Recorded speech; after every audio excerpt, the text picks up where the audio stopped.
ನಮ್ಮ ಬೆಂಗಳೂರಿನಲ್ಲಿ 15ನೇ ಆವೃತ್ತಿಯ ಅಂತಾರಾಷ್ಟ್ರೀಯ ಚಲನಚಿತ್ರೋತ್ಸವಕ್ಕೆ ಮಾರ್ಚ್ 7ರವರೆಗೂ ನಡೆಯಲಿದೆ. ಪ್ರತಿದಿನವೂ ಕೂಡ 50 ದೇಶದ 180 ಸಿನಿಮಾಗಳು ಪ್ರದರ್ಶನಗೊಳ್ಳಲಿದೆ.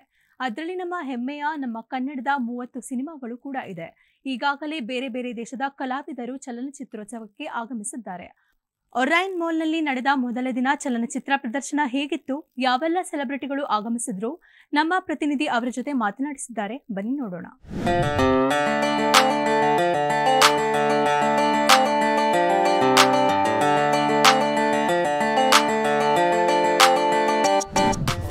ನಮ್ಮ ಬೆಂಗಳೂರಿನಲ್ಲಿ 15ನೇ ಆವೃತ್ತಿಯ ಅಂತಾರಾಷ್ಟ್ರೀಯ ಚಲನಚಿತ್ರೋತ್ಸವವನ್ನು ಆಯೋಜನೆ ಮಾಡಲಾಗಿದೆ.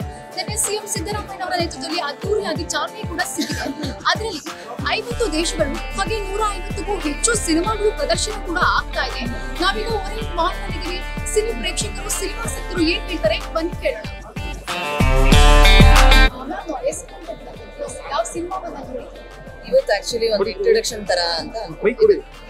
ಯಾಕಂದ್ರೆ ಮೊದಲನೇ ದಿನ ಆಗಿರೋದ್ರಿಂದ ಯಾವ್ಯಾವ ಸಿನಿಮಾಗಳಿದೆ ಅಂಡ್ ಎಷ್ಟು ಸ್ಕ್ರೀನ್ಸ್ ಇದೆ ಬರೀ ಇಂಟ್ರೊಡಕ್ಷನ್ ಮಾಡೋದಾಯ್ತು. ಹಾಗೆ ಇವಾಗ ಎಷ್ಟೊಂದು ನಮ್ ಜೊತೆ ಇರೋಂತ ಆಕ್ಟ್ ಮಾಡಿದಂತ ಕೋ ಆರ್ಟಿಸ್ಟ್ಗಳನ್ನ ನಾವು ಎಷ್ಟೊಂದು ವರ್ಷ ಮೀಟೇ ಮಾಡಿರಲ್ಲ, ಸುಮ್ಮನೆ ಆನ್ಲೈನ್ ಅಲ್ಲಿ ಹಾಯ್ ಬಾಯ್ ಅಂತ ಹೇಳ್ತಾ ಇರ್ತೀವಿ. ಸೊ ಅವ್ರನ್ನೆಲ್ಲ ಮೀಟ್ ಮಾಡೋ ಒಂದು ಅವಕಾಶ ಸಿಕ್ಕಿದೆ.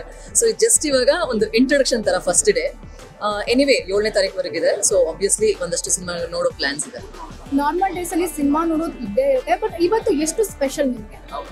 ಸ್ಪೆಷಲ್ ಯಾಕೆ ಅಂತಂದ್ರೆ ಕೆಲವು ಆಯ್ದ ಸಿನಿಮಾಗಳು ಇಲ್ಲಿಗೆ ಬರುತ್ತೆ. ಅಂಡ್ ನೋಡಿ ಇವಾಗ ಕಂದೀಲು ಆಗಿರ್ಬೋದು ಅಥವಾ ಆಲ್ ಇಂಡಿಯಾ ರೇಡಿಯೋ, ಈ ರೀತಿ ಒಂದು ಸಿನಿಮಾಗಳು ಮಿಸ್ ಆಗಿ ಹೋಗ್ಬಿಟ್ಟಿರುತ್ತೆ, ಥಿಯೇಟರ್ ಅಲ್ಲಿ ಚೆನ್ನಾಗಿ ಮಾಡಿದೆ. ಸೊ ಅಂತ ಸಿನಿಮಾಗಳನ್ನ ನೋಡೋಕೆ ನಮ್ಗೆ ಇಲ್ಲಿ ಮಾತ್ರ ಅವಕಾಶ ಸಿಗುತ್ತೆ. ಸೊ ಹಾಗಾಗಿ ಕುತೂಹಲ ಇದೆ. ಕನ್ನಡದ 30 ಸಿನಿಮಾಗಳು ಆಯ್ಕೆ ಆಗಿದೆ ಅಂತ ಕೇಳ್ಪಟ್ವಿ. ಎಷ್ಟು ಖುಷಿ ಆಗ್ತಿದೆ ನಿಮ್ಗೆ? ನಮ್ಮ ಕನ್ನಡ ನಮ್ಮ ಹೆಮ್ಮೆ. ತುಂಬಾನೇ ಖುಷಿ ಆಗ್ತಿದೆ. ಆದ್ರೆ ನನ್ನ ಪ್ರಕಾರ ಏನಂತಂದ್ರೆ ಸುಮಾರು ಜನ ಲೈಕ್ ಕಷ್ಟಪಟ್ಟು ಪ್ರೊಡ್ಯೂಸರ್ ಸಿಕ್ಕಿರಲ್ಲ, ಏನೋ ಒಂದು ಮಾಡಿ ಅಟ್ಲೀಸ್ಟ್ ಒಂದು ಆರ್ಟ್ ಸಿನಿಮಾ ಮಾಡೋಣ ಅಂತ, ಕಾದಂಬರಿ ಆಧಾರಿತ ಸಿನಿಮಾಗಳನ್ನ ಮಾಡೋಣ ಅಂತ ಒಂದು 15 ಲಕ್ಷ 20 ಲಕ್ಷ ಸಾಲ ಮಾಡ್ಕೊಂಡು ಸಿನಿಮಾ ಮಾಡಿರ್ತಾರೆ. ಸೊ ಅಂತ ಒಂದು ಸಿನಿಮಾಗಳಿಗೆ ಕಂಟೆಂಟ್ ಇರುತ್ತೆ. ಅಂತ ಒಂದು ಸಿನಿಮಾಗಳು ಇನ್ನೂ ಹೆಚ್ಚು ಬರಬೇಕಿತ್ತು ಈ ಸಲ. ಈ ಲಿಸ್ಟಲ್ಲಿ ನೋಡಿದ ಪ್ರಕಾರ OTT ಅಲ್ಲಿರೋ ಸಿನಿಮಾಗಳು ಕೂಡ ಇಲ್ಲಿ ಇದಾವೆ. ಸೊ ಹಾಗಾಗಿ ಇನ್ನೊಂದಷ್ಟು ಚೆನ್ನಾಗಿ ಆಯ್ಕೆ ನಡೆದಿದ್ರೆ ಚೆನ್ನಾಗಿರ್ತಿತ್ತು ಅಂತ ಅನಿಸ್ತಾರೆ. ಯಾವೆಲ್ಲ ಸಿನಿಮಾಗಳಿವೆ? ಕಂದೀಲು ಇದೆ, ರವಿಕೆ ಪ್ರಸಂಗ ಇದೆ, ಆಲ್ ಇಂಡಿಯಾ ರೇಡಿಯೋ ಇದೆ, ಮತ್ತೆ ದೂರದರ್ಶನ ಇದೆ. ಅಂಡ್ ಹಳೆ ಸಿನಿಮಾಗಳಿಗೆ ನೀವು ಹೋಗೋದಾದ್ರೆ ಅಂಬರೀಷ್ ಅವರ ಅಂತ ಇದೆ. ಸೊ ನಮ್ಮ ಜೊತೆ ಕನ್ನಡ ಚಿತ್ರರಂಗದ ಪೋಷಕರು ಹೇಳ್ಬಿಟ್ಟು ಸರ್ ನಮಸ್ಕಾರ. ನಾನು ನಿಮ್ಮ ರಾಘವರಾಮಪ್ಪ. 15ನೇ ಅಂತಾರಾಷ್ಟ್ರೀಯ ಚಲನಚಿತ್ರೋತ್ಸವ ಇವತ್ತು ಮೊದಲನೇ ದಿನ ನಾವೆಲ್ಲ ಸೇರಿದ್ದೀವಿ ಇಲ್ಲಿ. ಆಲ್ರೆಡಿ ಒಳ್ಳೊಳ್ಳೆ ಸಿನಿಮಾಗಳಿದಾವೆ, ನಮ್ಮ ಲ್ಯಾಂಗ್ವೇಜ್ ಅಷ್ಟೇ, ಬೇರೆ ಕಂಟ್ರಿದು. ಈ ಸಿನಿಮಾ ನೋಡೋಕ್ಕೋಸ್ಕರ ಸಾಕಷ್ಟು ಜನ ಸಂಖ್ಯೆಯಲ್ಲಿ ಸೇರಿದ್ದಾರೆ. ಖುಷಿ ಆಗುತ್ತೆ. ಅಂದ್ರೆ ನಮ್ಮ ಮೇಕಿಂಗ್ ಸ್ಟೈಲು, ನಮ್ಮ ಜೀವನ ಶೈಲಿ ಹೇಗಿರುತ್ತೆ, ಆ ಲ್ಯಾಂಗ್ವೇಜು, ಅವರ ಆಚರಣೆಗಳು. ಅಂದ್ರೆ ಇದು ಅಂತಾರಾಷ್ಟ್ರೀಯ ಚಲನಚಿತ್ರೋತ್ಸವ, ಅದರಿಂದ ಒಂದಷ್ಟು ಹೊಸತನ ಇದೆ, ಒಂದಷ್ಟು ವಿಚಾರಗಳು ತಿಳ್ಕೊತೀವಿ, ಕಥೆಗಳು ತಿಳ್ಕೊತೀವಿ, ಮೇಕಿಂಗ್ ಹೇಗಿರುತ್ತೆ, ಅವ್ರ ಟೆಕ್ನಾಲಜಿ ಯಾವ ತರ ಮುಂದುವರೆದಿದೆ, ನಾವ್ ಯಾವ ತರ ಇದೀವಿ, ಇವೆಲ್ಲದಕ್ಕೂ ಒಂದು ಸರಳ ಉತ್ತರ ಈ ಒಂದು ಚಲನಚಿತ್ರೋತ್ಸವದಲ್ಲಿ ನಮಗೆಲ್ಲ ಸಿಗತ್ತೆ. ನಮ್ಮ ಜೊತೆ ನವ ನಿರ್ದೇಶಕ ಅಂತ ಹೇಳ್ಬಿಟ್ಟು ಈಗಾಗಲೇ ಅವರು ನವ ಚಿತ್ರಗಳನ್ನು ಮಾಡಿದ್ದಾರೆ. ಸೊ ರಮೇಶ್ ಕೋಟೆ ಅವರು ನಮ್ಮ ಜೊತೆ ಇದ್ದಾರೆ. ಏನು ಖುಷಿ ಆಗುತ್ತೆ ಸರ್. ಚಿತ್ರೋತ್ಸವದಿಂದ ನಮ್ಮೊಂದು ಹಬ್ಬ ಇದೆ ಚಿತ್ರರಂಗದವ್ರಿಗೆ, ಕಲಾವಿದರಿಗೆ ಎಲ್ಲ. ಆಲ್ಮೋಸ್ಟ್ ನಮಗೇನು ನಮ್ಮ ಚಿತ್ರರಂಗದ ಕುಟುಂಬ ಅಂತ ಹೇಳ್ತೀವಿ ನಾವು. ಇದೆಲ್ಲ ಒಂದು ಹಬ್ಬ ಇದೆ. ದೀಪಾವಳಿ, ಯುಗಾದಿ, ದಸರಾ ಹೇಗೆ ಬರುತ್ತೋ ಸಿನಿಮಾ ರಂಗಕ್ಕೆ ಇದೊಂದು ಫಿಲ್ಮ್ ಫೆಸ್ಟಿವಲ್ ಅನ್ನೋದು ನಮ್ದು ಹಬ್ಬ ಇದೆ. ಖಂಡಿತ ನಮಗೆ ಖುಷಿ ಇದೆ. ಎಲ್ಲ ಸಿನಿಮಾ ಈ ಚಿತ್ರೋತ್ಸವನ ಚಲನಚಿತ್ರ ಯಾಕೆ ನೋಡಬೇಕು ಮತ್ತು ಏನು ಸರ್, ಅನುಕೂಲಗಳು ಅನ್ನೋದಕ್ಕಿಂತ ಒಂದು ನಾಲೆಡ್ಜ್ ತಿಳ್ಕೊಂಡು. ಯಾಕಂದರೆ ನಾವು ಈ ನಮ್ಮ ಕನ್ನಡ ಚಿತ್ರಗಳನ್ನು ಮಾತ್ರ ನೋಡ್ತಿರ್ತೀವಿ. ಈಗ ಬಿಡಿ ಎಲ್ಲ ಆಲ್ಮೋಸ್ಟ್ ಪ್ಯಾನ್ ಇಂಡಿಯಾ ಥರ ಆಗೋಗಿದೆ, ಎಲ್ಲ ಸಿನಿಮಾಗಳು ನೋಡ್ತಾ ಇರ್ತೀವಿ. ಇದನ್ನು ಹೊರತುಪಡಿಸಿ ಎಷ್ಟೋ ಚಿತ್ರಗಳು ನಮಗೆ ಗೊತ್ತಿಲ್ಲದಿರೋಂಥ ಚಿತ್ರಗಳು ಇಲ್ಲಿ ಬರ್ತವೆ ಸರ್ ಫೆಸ್ಟಿವಲ್. ಆ ಚಿತ್ರಗಳು ನೋಡೋದಕ್ಕೆ ಒಂದು ಅವಕಾಶ ನಮಗೆ ಇದೆ. ಸೊ ಅದೊಂದು ಬೆನಿಫಿಟ್ಸ್ ಅಂತ ಹೇಳ್ಬೋದು ಸರ್. ನಮ್ಗೆ ಗೊತ್ತಿಲ್ಲದಿರೋಂಥ ಎಷ್ಟೋ ನಿರ್ದೇಶಕರಿಗೆ ಕೆಲವು ಚಿತ್ರಗಳು ಗೊತ್ತೇ ಇರಲ್ಲ. ಭಾಳ ಒಳ್ಳೊಳ್ಳೆ ಕಂಟೆಂಟ್ ಇರೋಂಥ ಚಿತ್ರಗಳು ಬರ್ತವೆ ಫೆಸ್ಟಿವಲಲ್ಲಿ. ಅಂಥ ಚಿತ್ರಗಳು ನೋಡಿ, ಯಾಕಂದರೆ ಫೆಸ್ಟಿವಲಿಗೆ ಬರೋಂಥದ್ದು ಯಾವುದೂ ನಾರ್ಮಲ್ ಸಿನಿಮಾ ಬರೋದು.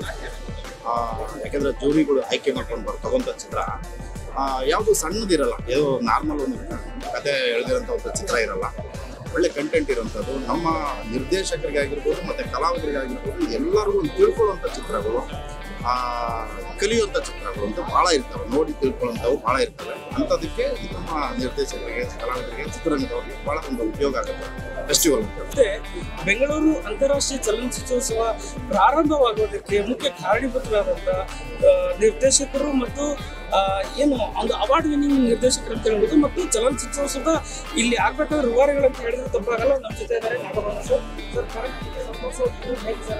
ಚಲನಚಿತ್ರೋತ್ಸವ ನಾವು ಅಡಿಪಾಯ ಹಾಕಿದ್ದಾರೆ. ಯಾವುದೇ ಚಲನಚಿತ್ರೋತ್ಸವ ಒಂದು ಯೂನಿವರ್ಸಿಟಿ ಇದ್ದಾಗಿದೆ. ಆಗ ಯೂನಿವರ್ಸಿಟಿಯ ಮೂಲ ಆಶಯ ಯಾವಾಗಲೂ ಕೂಡ ಅಕಾಡೆಮಿಕ್ ಆಗಿದೆ. ಅಕಾಡೆಮಿಕ್ ಅನ್ನೋದು ಯಾರು? ಚಲನಚಿತ್ರ ಅಕಾಡೆಮಿ ಇದನ್ನು ಪ್ರಾರಂಭ ಮಾಡಿದೆ.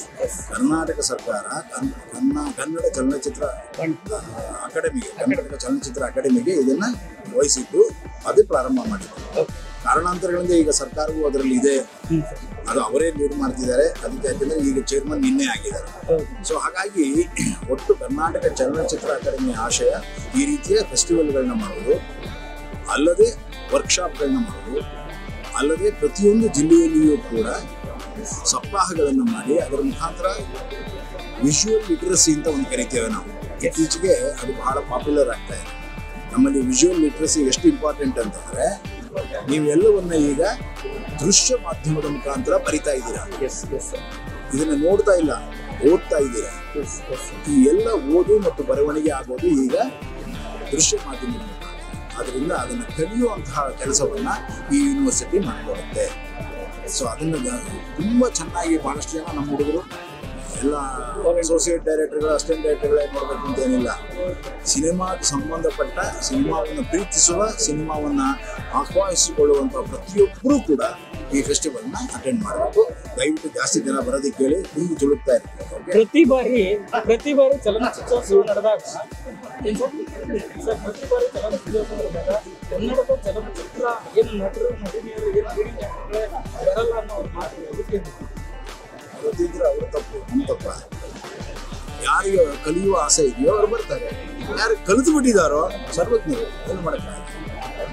ಸರ್, ತಾವು ಏನು ಮೊದಲೇ ಅಂತಾರಾಷ್ಟ್ರೀಯ ಚಲನಚಿತ್ರೋತ್ಸವ ಈ 15 ಚಲನಗಳ ಮಧ್ಯೆ ಏನಾದರೂ ವಿಭಿನ್ನವಾಗಿ ಇಲ್ಲ, ನಾವೇನು ಪ್ರಾರಂಭ ಮಾಡಿದೀವೋ ಅದನ್ನು ಮುಂದುವರಿಸ್ತಾ ಇದ್ದಾರೆ, ದೊಡ್ಡ ಮಟ್ಟದಲ್ಲಿ ಆಗ್ತಾ ಇದೆ ಅನ್ನೋದು ಬಿಟ್ಟರೆ ಬಹಳ ವಿಭಿನ್ನವಾಗಿ ಏನೂ ಆಗ್ತಿದೆ ಅನ್ನೋದಲ್ಲ. ಇವತ್ತು ಇಡೀ ಜಾಗತಿಕ ಮಟ್ಟದಲ್ಲಿ ಈ ದೃಶ್ಯ ಪರಂಪರೆ ಏನಿದೆ ಅದು ಬೇರೆ ಡಿಜಿಟಲ್ ಫಾರ್ಮ್ಯಾಟಿಗೆ ಬಂದಿರೋದ್ರಿಂದ ಬಹಳ ಈಸಿ ಆಗ್ತಾ ಇದೆ. ಡಿಜಿಟಲ್ ಏರಾದಲ್ಲಿ ಇವತ್ತು ಬೇಕಾಗಿರುವಂಥದ್ದು ಏನಪ್ಪ ಅಂದರೆ, ಪ್ರತಿಯೊಬ್ಬನು ಈ ಮಾಧ್ಯಮದ ಬಗ್ಗೆ ಆಸ್ಥೆ ವಹಿಸಬೇಕು. ಸರ್, 30 ಚಿತ್ರಗಳನ್ನು ಕನ್ನಡದ ಆ ಒಂದು ಚಿತ್ರಗಳ ಪೈಕಿ ನಾವು ಡೈರೆಕ್ಟ್. ಎಸ್, ಇದು ನಾಗಭರಣ ಅವರ ಏನು ಚುಟುಕಿನ ಮಾತಾಗಿತ್ತು.